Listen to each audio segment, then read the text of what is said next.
আসসালামু আলাইকুম dear students, আজকে আমরা সমাধান করব এই ডিফারেনশিয়াল ইকুয়েশনটা। আমাদেরকে বলে দিছে যে এটা পি আর ব্র্যাকেটের ভিতরে আছে p square plus x y equal to হচ্ছে পি স্কোয়ার আর ব্র্যাকেটের ভিতরে এক্স প্লাস ওয়াই। এটা হচ্ছে জাতীয় বিশ্ববিদ্যালয় 2009 অনার্সে এবং 2020 ডিগ্রিতে আসছে এই প্রশ্নটি। সেই প্রশ্নটি আমরা সমাধান করার জন্য আমরা এই টাইপের বাই দ্য ওয়ে আগেও প্রশ্ন সমাধান করেছি। সো তোমরা জানো যে এই প্রশ্নগুলো সমাধান করা, যদি ওটা দেখে থাকো তাহলে তোমরা জানার কথা অলরেডি যে এই প্রশ্নগুলো কীভাবে সমাধান করতে হয়।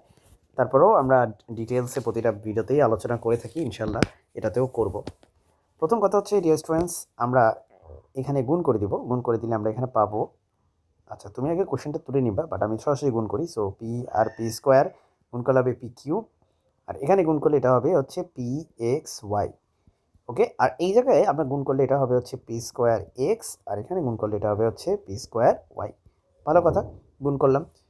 এরপরে মাই ডিয়ার স্টুডেন্টস, সবগুলোকে আমরা এক পাশে নিয়ে আসবো, ঠিক আছে?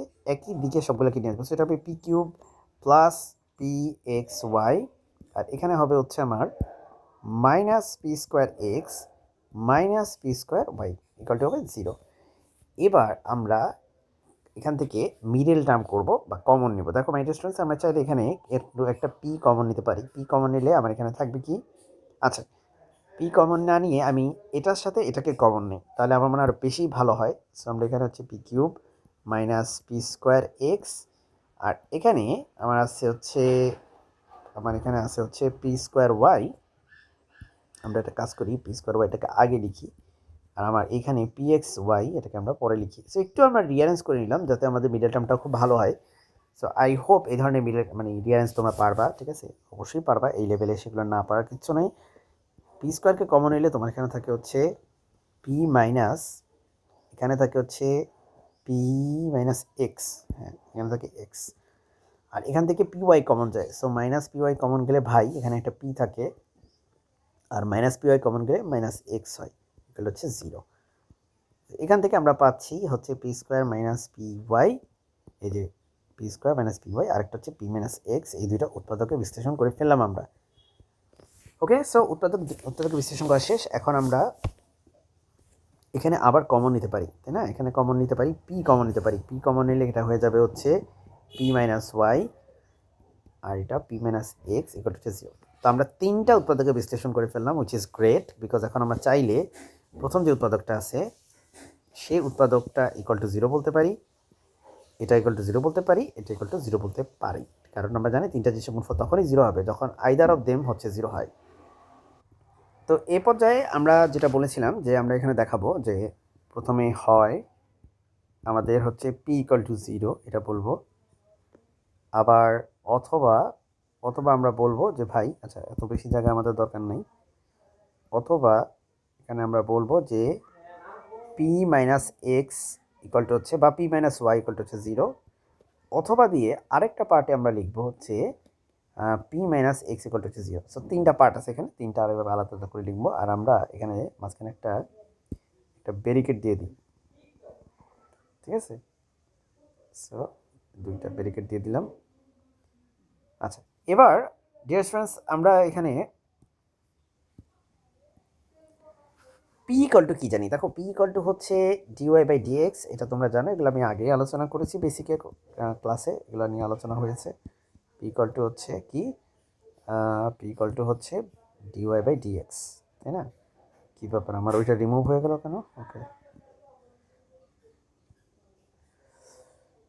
আচ্ছা সরি।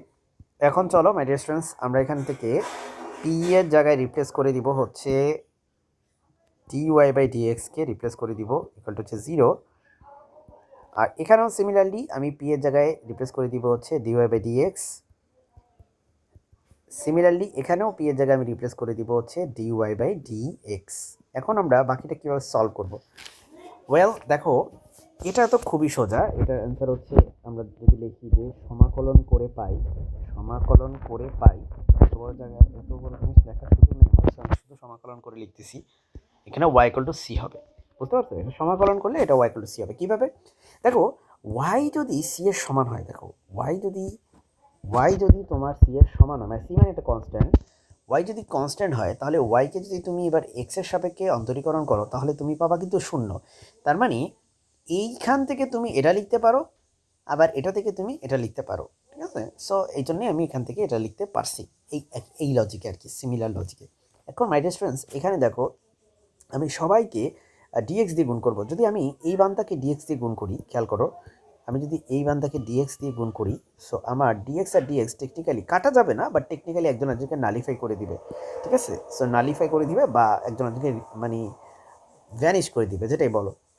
এখন ডিয়ার স্টুডেন্টস, এখানে আমাদের তারে থাকে হচ্ছে ডিওয়াই। আমি যদি এটাকে ওকে ওকে, এখানে একটা ব্যাপার আছে, সরি, ডিএক্স দিয়ে গুণ করলে তো ঝামেলা আছে, কারণ আমি ডিএক্স দিয়ে গুণ করলে আমার এখানে কাজ হবে না। আমাকে ডিএক্স দিয়ে গুণ করলে আমি ওয়াইয়ের সাথে ডিএক্স পেয়ে যাব, সেটা তো সমস্যা, তাই না? সো এটাকে ডিফারেন্ট অ্যাপ্রোচে করতে হবে সমাধান। সেটা হচ্ছে আমরা ভ্যারিয়েবল সেপারেশন করি, চলো এখানে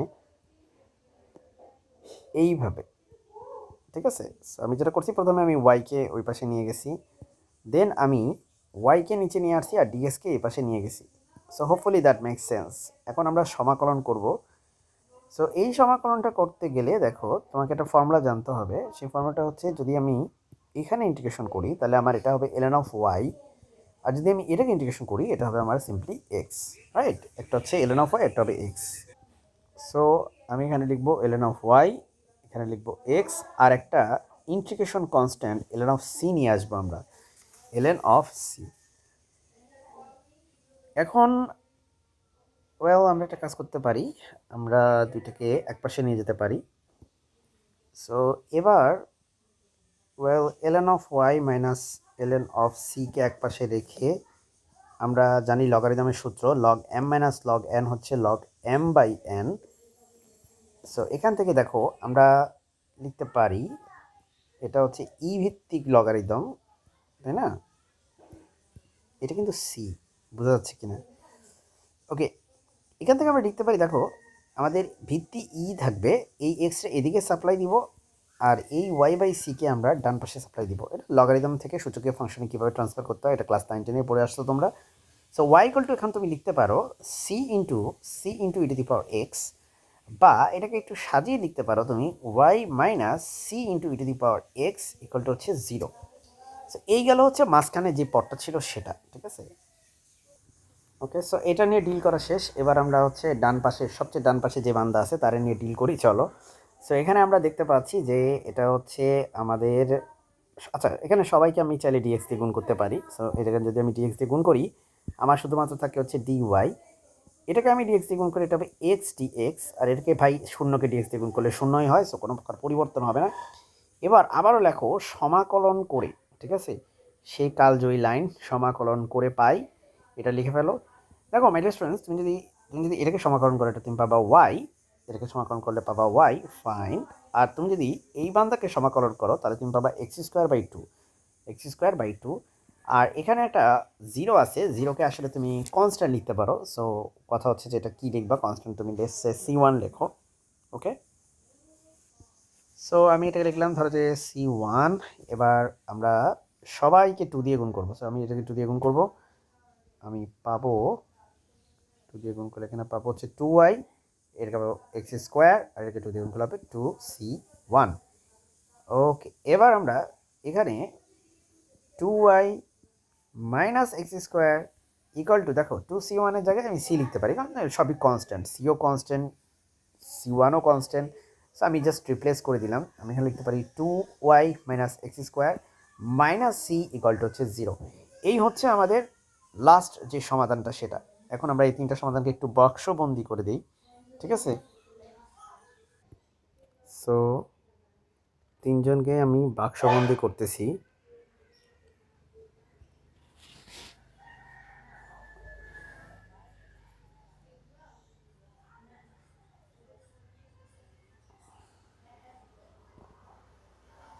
ওকে, এটা একটু বড় হইলে ভালো হইতো।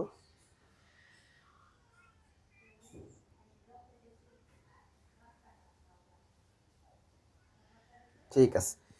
সো এই হচ্ছে আমাদের তিনটা সমীকরণ। আশা করি তোমরা এখন ফুল পিকচারটা দেখতে পাচ্ছ একসাথে।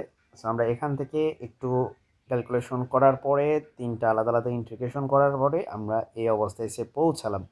এখন আমাদের হচ্ছে আলটিমেটলি সমাধান লেখার পালা। সেটা খুবই সিম্পল, হিসাবটা দেখো এরকম। তুমি এই সমাধান, আচ্ছা এখানে আমার একটা কাজ করা দরকার ছিল, আমি ওয়াই মাইনাস সি লেখা দরকার ছিল।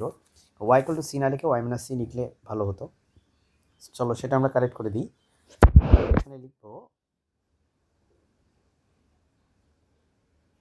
এখানে এই পুরো জিনিসটাকে আমরা একটু নিচে নিয়ে আসি। আমরা এই জায়গায় লিখবো y equal to c, y equal to c, ভালো কথা। আর এখানে আমরা লিখবো হচ্ছে ওয়াই ইকুয়াল টু সি এর জায়গায় এটা লিখবো Y minus C equal to zero, ঠিক আছে?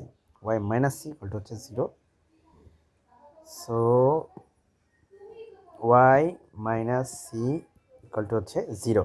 ওকে, তো এই হচ্ছে আমাদের তিনটা, যেটা বললাম তিনটা সলিউশন। এই তিনটা সলিউশনকে এবার জাস্ট সিম্পলি গুণাকারে লিখবা, আর কিচ্ছু না। সো প্রথম সলিউশনটা হচ্ছে এই সলিউশন, এটা এবং এটা, এই তিনটা সলিউশনকে আমরা জাস্ট একসাথে গুণাকারে লিখে ইকুয়াল টু জিরো বলে দিব, তাহলে কিন্তু আসলে আমাদের সমাধান শেষ। সো এটা যেহেতু আমাদের এই পেজে আর জায়গা হচ্ছে না, সো আমরা পরের পেজে চলে যাচ্ছি। অথবা একটা কাজ করি, আমরা পুরো জিনিসটাকে একটু ছোটো করে ফেলি, সো আমরা কিন্তু তখন এই পেজে ঠিকই জায়গা করতে পারবো। তো ভাই পুরো জিনিসটা আমি একটু চাপায় নিছি। এখন আমরা যেটা করব, আমরা সলিউশনটাকে এই পেজের মধ্যেই আটাতে পারবো ইনশাল্লাহ। সো সলিউশন, আমাদের যে সলিউশনটা সেটা মূলত হচ্ছে তিনটা জিনিসের গুণফল, অ্যাজ আই সেড আর্লিয়ার। সুতরাং নির্ণয় সমাধান তুমি লিখবা, সুতরাং নির্ণয় সমাধান হচ্ছে এই তিনটার গুণফল, ঠিক আছে? নির্ণয় সমাধান, সমাধান হচ্ছে এই প্রথমটা হচ্ছে ওয়াই মাইনাস সি লিখবা। এরপরে তুমি যে কোনোটা লিখতে পারো। সো আমি এরপরে লিখলাম y minus c into e to the power x, এবং লাস্টে আমি লিখলাম two y minus x square minus C equal to হচ্ছে জিরো। ব্যাস, এটাই হচ্ছে আমাদের এই ম্যাথের সমাধান। আশা করি বুঝতে পেরেছো। আসসালামু আলাইকুম। সো পুরা জিনিসটা তোমাদেরকে জাস্ট একবার আমি বার্ডস আই ভিউ থেকে, মানে পুরোটা একবার যাতে তুমি নোট করতে সুবিধা হয় দেখিয়ে দিচ্ছি।